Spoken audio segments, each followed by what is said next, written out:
обидите за да се променат навиките во однос на исхраната, нели, грубо можеме да ги поделиме во две категории: успешни и неуспешни.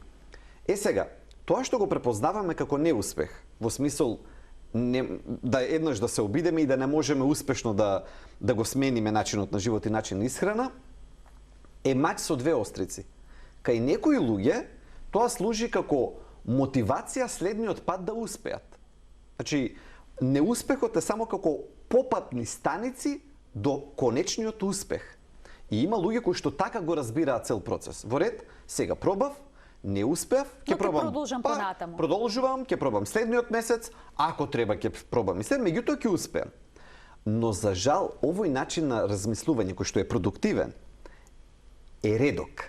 Многу почесто ја имаме обратната состојба. Дестимулација. Дестимулација, секој нареден неуспех, впрочем, кај тие луѓе го зацврстува тој нов идентитет на јас не можам ова да го успеам, никогаш нема тоа да го направам, и таму треба да се внимава. Зошто? Заради тоа што ако веќе имаме човек со таков начин на размислување, подобро да не прави обид за кој што гледаме дека ќе заврши неуспешно, отколку да прави што повеќе обиди, бидејќи тука, за разлика од првата ситуација, секој неуспешен обид ја намалува веројатноста за следен или воопшто за конечен успех.